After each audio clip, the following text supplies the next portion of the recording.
All right, get ready to dismantle literally everything you thought you knew about the history of the Amazon basin. Seriously. In this explainer, we're going to completely reshape your understanding of one of the most famous environments on Earth. For centuries, the modern narrative has painted the Amazon as this endless, untouched, pristine wilderness.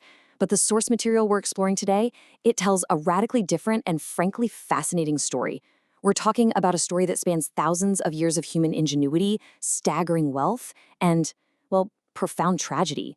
Okay, let's dive into this. Was the Amazon always an untouched, pristine wilderness? It's a pretty simple question, right? But the answer fundamentally rewrites history. The common misconception is that before European contact, the Amazon was just a wild, unmanaged jungle, totally devoid of complex human influence. I mean, we often picture small, isolated bands of hunter-gatherers just trying to survive in a super harsh environment. But what if I told you the exact opposite was true? What if the forest itself was largely a product of human design? Wild, right? Part 1. 10 Millennia of Cultivation, Shattering the Pristine Myth. For thousands of years, ancient indigenous groups weren't just surviving the Amazon, they were actively engineering it. This wasn't some pristine, untouched climax ecosystem. It was a vast, ancient social ecological system.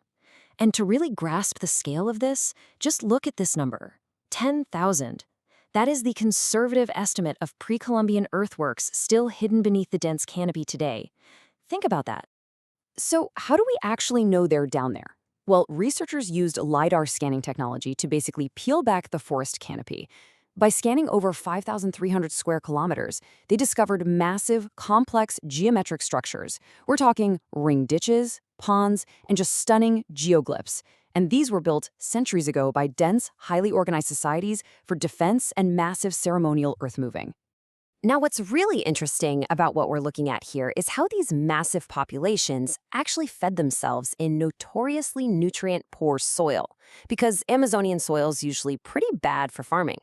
Well, the secret lies literally beneath the surface. Excavations in Acre, Brazil, have uncovered anthropogenic ash and charcoal dating back a staggering 10,000 years. By using controlled fires, indigenous peoples intentionally transformed poor dirt into terra preta, highly fertile dark earths, and this created the absolute foundation for their societies to thrive. The result of all this, the forest functioned way more like a massive, planned garden than a wild jungle. Over 12,000 years, they relied on intentional cultivation to grow crops that are probably sitting in your pantry right now. Cassava, sweet potato, cocoa, pineapple, Brazil nuts. They even managed rubber trees.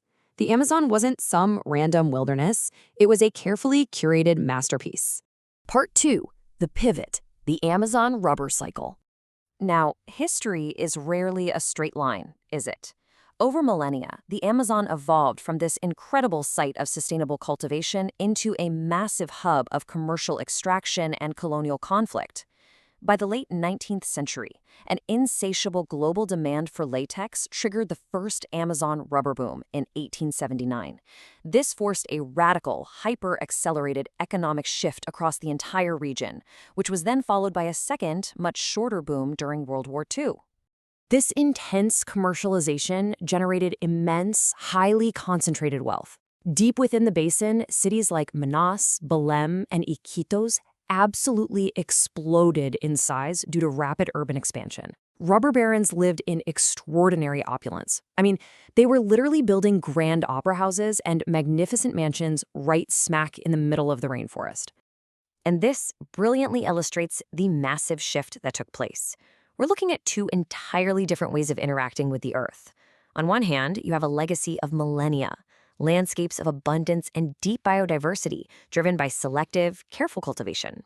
On the other hand, you have the hallmark of the industrial boom, frantic, monoculture extraction leading to localized deforestation and a singular, relentless obsession with profit. But the environmental shift was really only part of the story. The human cost was catastrophic. The historical record on the rubber boom details severe atrocities. The pursuit of latex relied heavily on the forced labor of local indigenous societies. The sources report that crimes against humanity were committed, including slavery, torture, and severe exploitation. In specific areas, like during the Putumayo genocide in Peru, the violence was so absolute that it resulted in the thorough destruction of multiple indigenous cultures. And this brings us to a deeply tragic irony in the history of the Amazon. The very indigenous populations whose ancestors painstakingly engineered the soil, built those great geoglyphs, and cultivated the diverse parkland over 10,000 years, well, they were systematically decimated by those who arrived solely to exploit the region for commercial gain. Part 3. A Landscape Reshaped. Legacies of the Amazon. So the crucial point here is that human activity has literally never stopped reshaping the basin. In the ancient era, starting 10,000 years ago, interventions like controlled fires actually resulted in rich soil, higher biodiversity, and those stunning geoglyphs. Then, during the rubber boom, interventions shifted to frantic commercial extraction and deforestation.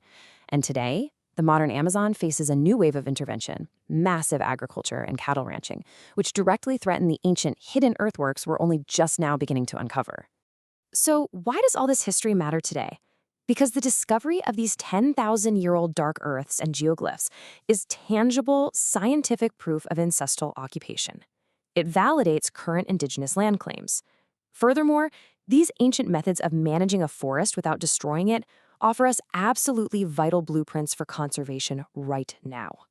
The Amazon is not and has never been a pristine, untouched wilderness. It's a profoundly human landscape. It bears the heavy scars of industrial exploitation, sure, but it also holds the magnificent blueprints of 10,000 years of sustainable management.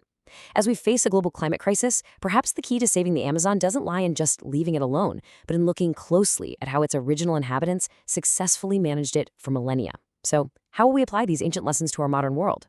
Something to think about. Thanks for joining me on this explainer, and I'll see you next time.